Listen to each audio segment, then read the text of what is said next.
Yep. All right, cool. Well, maybe you could just briefly explain, you know, what your job at Rebecca Minkoff entails in general. Okay. I am the Global Marketing Director for Rebecca Minkoff. My job entails basically setting our direction for how we talk to our customer. And basically engaging in a conversation with our customer every single day for the Rebecca Minkoff brand, for Ben Minkoff, for Arnhem, and for Remy and Emmy. I'm sorry. Did you ask me for the muscat or the punch? The Muscat and the Pinot. Don't put that part inside. Won't. We'll cut that out. Waiter interrupts. Dan. Waiter interrupts. Chooses the Muscat. Goes back to so yeah, basically deciding how we talk to our customer. Okay. Okay, and how did you become a social media strategist? And how did you meet Rebecca? I became a social media strategist kind of by default. My background was in e-commerce. I worked with a number of startups, early companies that were trying to do the Groupon model when it was a little bit too early to do Groupon, before there was billion-dollar IPOs for tech. I kind of grew up through the first tech bubble and really wanted to be involved with what's happening in technology. So I launched Fashion Indie as a way to speak to what's happening in fashion and connect it to a real voice and a real experience. And we were like one of the early 5 like top bloggers of our day. It was us, Refinery. It was before Fashionista launched. It was a site like Fashion Tribes.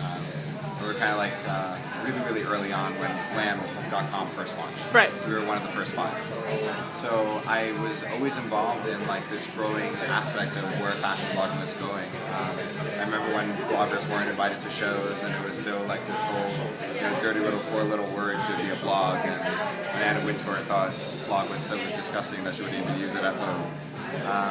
And kind of lived through this whole period where things were changing really rapidly, and started consulting for brands to help them learn how to work within that. So I worked with Louis Vuitton, and I worked with Burberry, Mercedes-Benz, Harry Winston, H&M, Fashion Barn, and like probably about a dozen other clients through my time as a fashion blogger at Fashion Indie. We hit 1.2 million readers per month, and we started getting offers to sell. So we sold. And in that time, I was consulting with Rebecca Minkoff, who I met at Louis Vuitton event. And basically, when they heard that I sold, they asked me to come on board to be their chief marketing officer. Cool. Yeah, very nice. And how do you select the bloggers that you work with? How do you approach them? I mean, the way that I select bloggers is based off of their overall influence level. So I like to look at different points of interaction that they have with the readers and fans that they connect with. So we look at their overall traffic, we look at their Twitter feed, their Facebook feed, their look.nu score, their blog love and following, the amount of people they have on Instagram, as well as their followers on Polyvore and other networks like Chictopia. And I've developed a score that I give for each blogger based off their true influence, kind of like a cloud score, but my own little concoction. And we choose the ones who have the most potential for reaching our customer. And who do you envision as the Minket girl? What is she like? Our Minket girl is definitely someone who's young.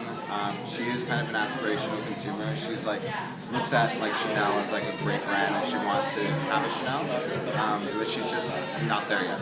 You know, she will be eventually, but she's not there yet. So she kind of looks at Rebecca Minkoff as like this amazing brand that provides a huge value to her, gives her a stylish option, and it's just like at the right price point for her. And this girl tends to be young. She's like an 18 to 24-year-old consumer. 25 to 30 is also a good base for us. She's career driven. She oftentimes is in the fashion industry. She's more of an insider, an influencer, and she really kind of connects to the brand because she realizes what our products communicate to everyone else around her. That she is this girl in the know. Okay. And do bloggers end up building a relationship with the brand, and do they become brand ambassadors? What we've done through our blogger programs is we've really fostered strong relationships with a key set of girls that we feel best reflect the brand that we're connected to. For Rebecca Minkoff, it's girls like Leandra from the Man Repeller, or like Ruben Neely, like Keiko Lynn, who we just feel are so great and kind of speak to that girl that we want to connect to. So the relationship is very, very natural. You know, they love the product, They love the aesthetic. A lot of times we find girls because they're wearing our stuff and tag it on lookbooks that I knew, and we go and reach out to them and say like, thank you so much for being a fan, and that fosters a relationship that we continue. Okay. And Rebecca also recently just introduced her menswear line. So are you looking into getting male bloggers on board as well? Yeah, for the menswear line, we've kind of focused around really key influential street style photographers. So we've done a lot of gifting for like Scott Schumann of the Tutorialists and Tommy Ton and Phil O, who shoots for Vogue.com and Street Peeper, as well as the Street Etiquette guys.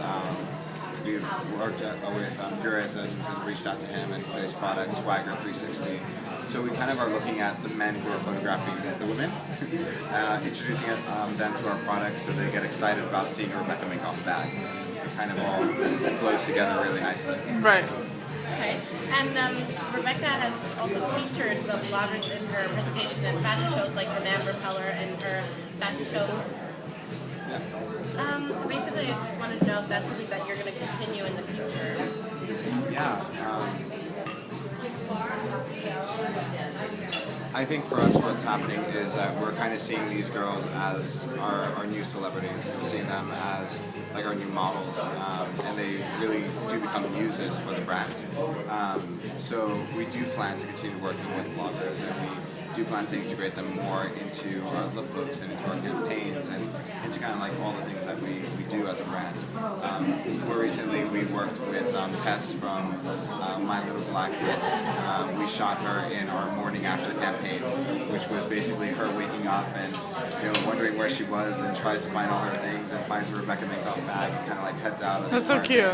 It's an amazing video that we shot with her, and we chose her because she's a blogger, because she talks to an audience that we love and appreciate. Is that coming out soon, the video? Yes. The video will actually be out in the next week. So once it launches, we'll be sure to share it. Great. Well, that kind of answers my next question. I was going to ask if you will integrate bloggers more, and if you think that bloggers or regular people are the new celebrities in our culture now. I like to relate it in two separate ways. First, it's that fashion blogging really is the reality television of fashion. It's really these real people that you can watch and how they engage with fashion. They go to shows, they meet designers, they collaborate.